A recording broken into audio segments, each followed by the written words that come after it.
The shortest distance between 2 points is a straight line. And the very best way to get to a bank before closing is to simply go directly there. Trouble is, few youngsters of 8 understand geometry. For a straight line would mean neglecting so many wonderful things to see, exciting things to do.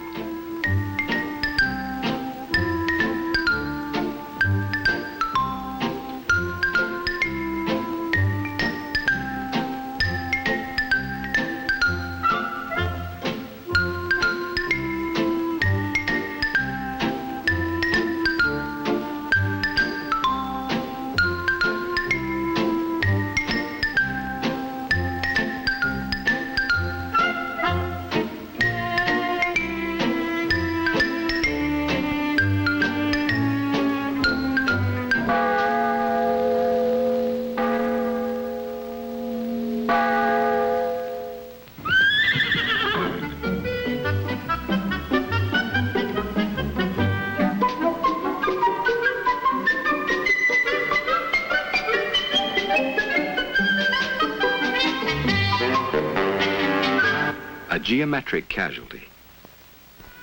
Now, this business of a straight line is not new. Migrating birds instinctively know of it. Big league pitchers never forget it. TV signals refuse to go any other way. But little boys have built-in zigs and zags. As did many a piece of United States Post Office mail as it moved from sender to destination. A costly, time-consuming, totally uneconomic process. So now, the Post Office is determined to apply this lesson of geometry. The Postmaster General tells us that the day is not too distant when zip code will help achieve his goal of overnight delivery of priority mail to every section of the United States. It wasn't so long ago that communication was a simple enough act. You just talked and talked. Sometimes you even listened. You could write a letter, of course.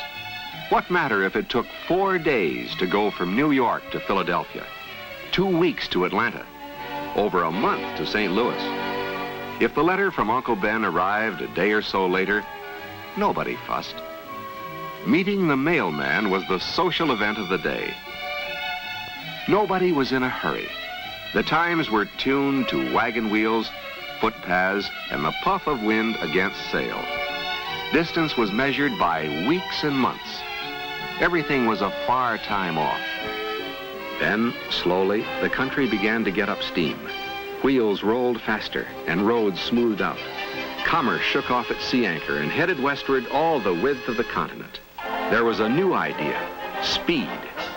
Someone had lit the fuse, and the age of the mighty megalopolis was upon us.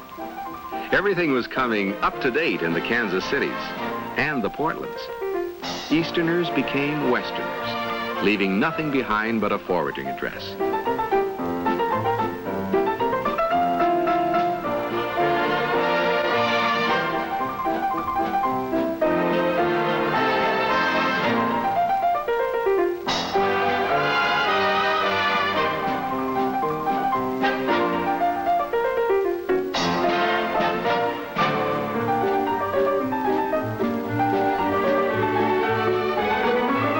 Communications became the most vital aspect of our economy. The post office became the prime artery of commerce. For a time, the department was perfectly able to keep pace. If the mail piled up, put on another piece of equipment. And if that wouldn't do the trick, add a few more clerks or a flock of carriers.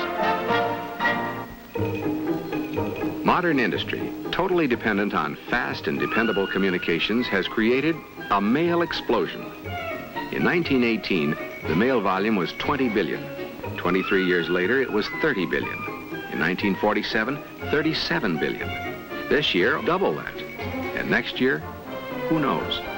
How do we keep pace with an economy that has rocketed into an epoch of computers and mechanization that dazzles the eye and challenges the imagination? The answer must be as new as the challenge is new. And the post office has that answer. They call it zip code.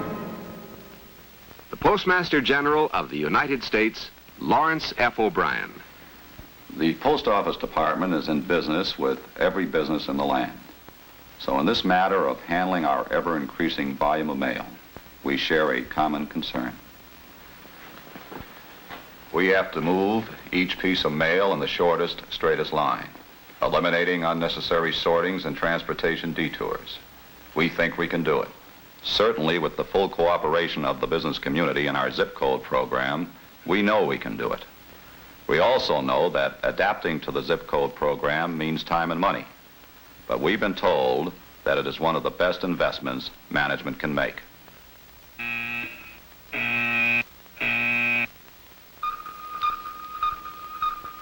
From instruments that measure radiation to radioactive fruit, these are the wide range of products from Oak Ridge Industries. These lemons are part of an irradiated food experiment kit which allows students to observe the effects of varying dosages of atomic radiation on food. Timely receipt is essential to our business.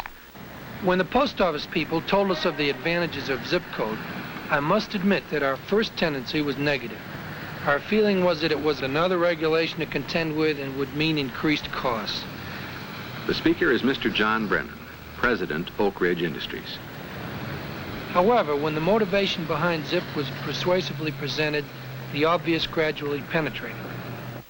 Zip code helps us both ways. It gets the order to us earlier, and it gets our material to the customer more quickly and efficiently. Our mail now is reaching its destination a minimum of 1 to 2 days sooner due to zip coding.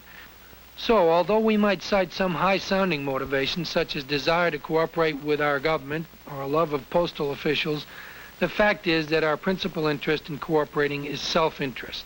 And frankly, I don't know a healthier motivation for a businessman. Further north, in Westbury, New York, the O.E. McIntyre Corporation. Addresses enough for van loads of mail, compressed into a few dozen rolls of tape. The miracle of modern electronic data processing. The president of O.E. McIntyre, one of the nation's leading mailers and compilers of mailing lists, is Randall McIntyre. It took us a little over a year to add zip codes to our 42 million name list. We update our files completely from telephone books each year. So adding the 5-digit zip code was simplified by doing it at the same time as we updated. We've sent cards out to the department to be zip coded by postal personnel, but the bulk of our list was done internally.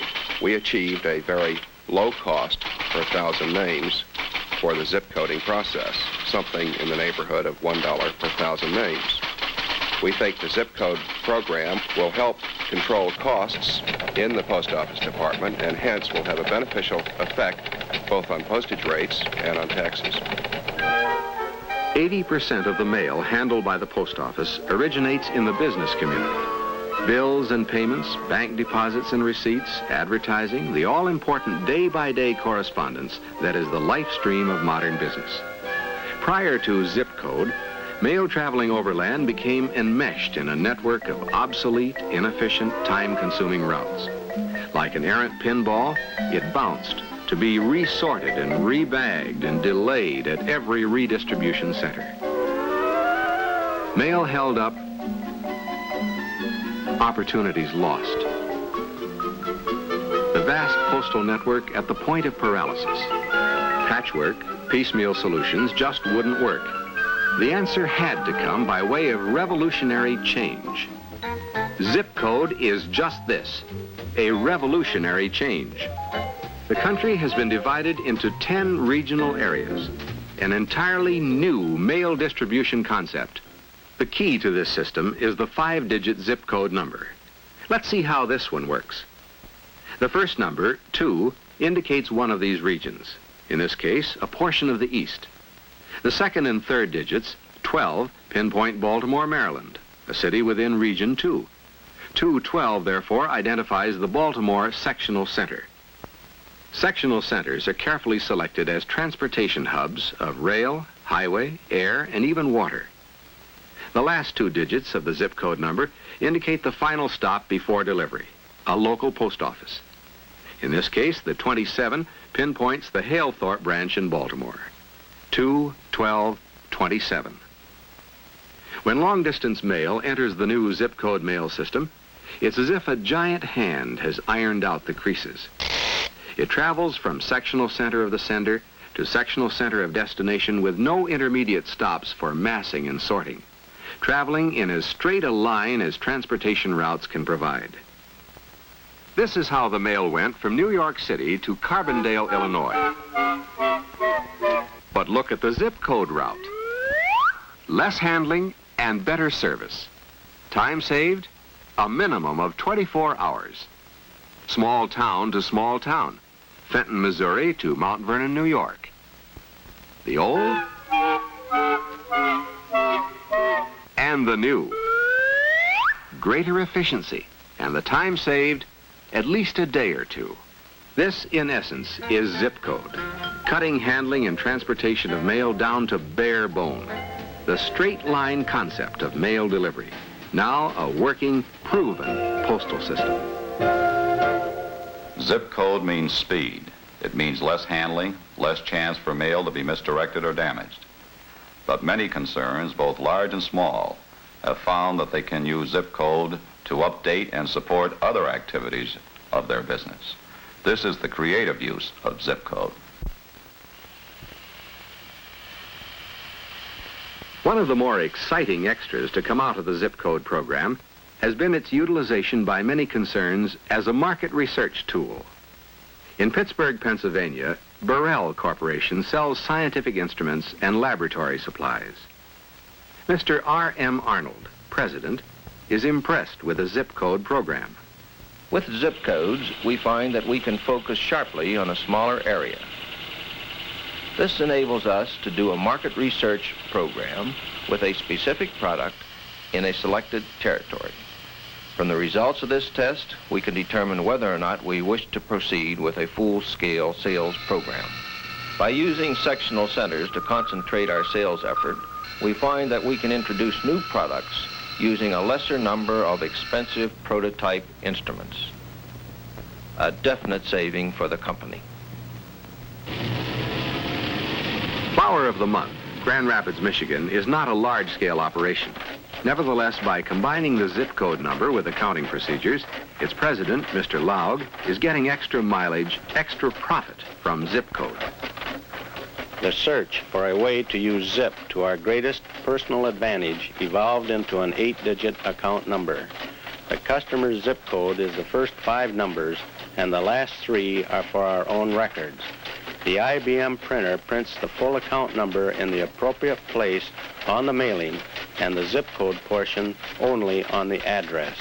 Now that saves time. The combining of these numbers opened up additional columns for other use. And with our list arranged in zip code sequence by machine, no additional steps are necessary for mailings. These are by far the greatest advantages of zip code. The cooperation we received from the local post office helped make our zip code program a success. And it has been a success, saving us money and making our operation more efficient. Essential to the success of the zip code program is the pre-sorting and bagging of mail by bulk users themselves. Bagged mail, letters and parcels alike, can move from mailer to final post office, bypassing previous roadblocks. It arrives without ever being opened, without ever being sorted, less delay, less damage, greater speed. Yes, zip code does create challenging and exciting opportunities. By January 1st, 1967, nearly all mail entered at second-class or third-class bulk rates must bear the 5-digit zip code number and be pre-sorted. President Lyndon B. Johnson has instructed all federal agencies to zip code and pre-sort their bulk mail. Pre-sorting, of course, is right in line with the current trend to more and more self-service in many industries. Supermarkets, vending machines, the dial telephone. In return for a little extra effort, the customer gets speed and greater efficiency. That's the whole theory behind the zip code program. Lowered per unit costs, greater efficiency, greater speed. In practice, This must add up to greater profits all along the line. Old Tavern Club Cheese, Waukesha, Wisconsin, has a dual problem. They ship a perishable commodity in bulk containers. Mr. Paul Strong, president of Old Tavern, is justifiably proud of his operation. Most of the year, things run smoothly enough. But come Christmas, and the big rush is on. Searching for ways to expedite his shipments during the holiday season particularly, Mr. Strong decided to switch to pool casing, a system whereby letter-sized mail or packages are cased together and zip-coded to travel directly, in this instance, from sectional center of the mailer to sectional center of destination. Christmas was a tough time to prove out the value of this mailing technique, but Old Tavern moved right ahead. We shipped 1,500 pool cases containing gift parcels of cheese during the 15 days before Christmas. The cases contain an average of a dozen smaller cartons, were zipped and sent directly to cities of delivery or a nearby sectional center. Extra handlings were avoided at the post office simply because we bypassed it. The fewer handlings paid off from the standpoint of the postal people and from ours too. We had no customer complaints of damage and the service was excellent. Parcels reached areas in California serviced by the Fresno Sectional Center in 5 days. During the height of the Christmas season previously, we would have considered 10 days to be good service. With the use of zip coding and pool casing, we feel that we are giving much better service to all of our customers in all parts of the country. And it is this better service that helps build up our business. A one-man operation is always tough on the man, especially when it's run by a woman. Just ask Daisy Austin, circulation manager of the Begonian. My first thoughts of zip coding was what a tremendous amount of extra work this was going to be to get these numbers and then transpose them to our card and stencil file. With the aid of the Anaheim Post Office Department, the majority of the numbers were obtained, and after putting this system into operation, I found it actually worked faster and was a very much more efficient method than our old one of depending upon addresses alone, as they were often incorrect. A membership circulation does not make for a stable file system. Therefore, the zip coding of mail has lessened my workload immensely and helped to speed delivery of the Begonians. Neither snow, nor rain, nor heat, nor gloom of night stays the Begonian from its appointed round. The whole idea of zip coding was to increase efficiency and to speed up delivery, and this it has done for our publication mailing. Our December 1964 issue was late coming from the printer and caused my having to enter them only 10 days before Christmas. This, I thought, is surely going to create a problem, but they broke all records being delivered. I even mail a copy to myself, and that's a sneaky thing to do. But then I have an idea of delivery time. How do I feel about zip code? I'm for it. Not too far away, also in Anaheim, California, is Murray Manor, a thriving shopping center. Harold Murray, a partner in the enterprise, discusses some of the perils and pitfalls indigenous to the challenging world of modern merchandising. Ours is a local operation. In 1961, to meet competition, the center began publishing its own advertising brochure, scheduled every 6 weeks. As its impact became evident, we put out one every month, then every 3 weeks. But that was our limit. Every step of the complicated technique of producing the brochure, artwork, photography, lettering, is done by the shopping center staff. A tremendous undertaking, with a lot riding on its impact value with the customer. Sale prices went into effect as soon as the mailings were sent out and stayed in effect until the next mailing. Unfortunately, with the number of sortings, resortings, and handlings necessary, just in this little area around Anaheim, some customers were getting their brochures after the prices had already changed. You can imagine the complaints. But there was an answer to our dilemma, and I'll bet you've guessed it already. Zip code. With the cooperation of the Anaheim Post Office, our next step is to sort the zip codes even finer, to bundle our mail by carrier routes. This will enable us to pinpoint mailings and to develop market research for our own needs. There is no question that the zip code program has proved beneficial in our business. Mr. Zip is getting pretty good notices from the business community. And no wonder. He delivers. Zip codes will help control costs in the Post Office Department and will have a beneficial effect both on postage rates and on taxes. The cooperation we receive from the local post office helped make our zip code program a success. And it has been a success, saving us money and making our operation more efficient. We had no customer complaints of damage, and the service was excellent. They broke all records being delivered. Our mail now is reaching its destination a minimum of 1 to 2 days sooner due to zip coding. By using sectional centers to concentrate our sales effort, we find that we can introduce new products using a lesser number of expensive prototype instruments. A definite saving for the company. But there was an answer to our dilemma, and I'll bet you've guessed it already. Zip code. One way we can measure the success of our zip code program is by the number of foreign countries who send us their postal specialists to study our system and to determine how much of it is adaptable for their own purposes. They come because of a simple fact. Zip code works. It works for the post office. It works for all who use the mails. Small business, bulk mailers, or private citizens. Whether a company uses plates or stencils for their mailing lists or data processing equipment, the Post Office Department is eager to help in the changeover to zip code. For instance, concerns with data processing equipment can secure magnetic tape and punch card programs to assist in the changeover. For major cities, standard data processing cards and mailing lists on 3x5 cards will be manually sorted by the post office, bundled, and returned to your office. National zip code directories, as well as directories of major cities, are available. Most of the post office services are without charge. For others, there is a minimal cost for handling. If you have any questions, contact your local postmaster and have him alert his zip code coordinator.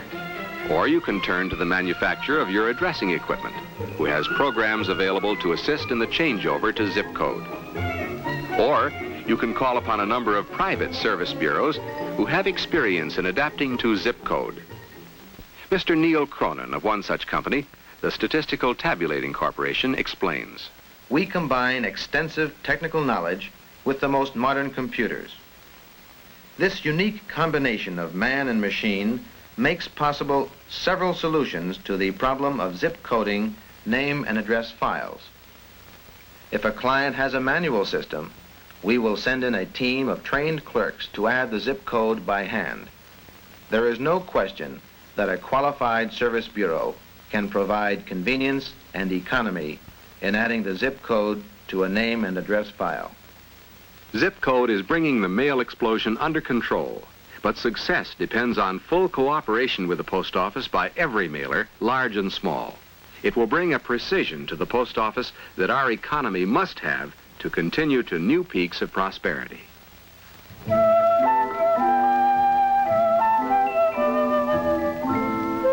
Tomorrow will be time enough for him to learn the lesson the post office has been compelled to use.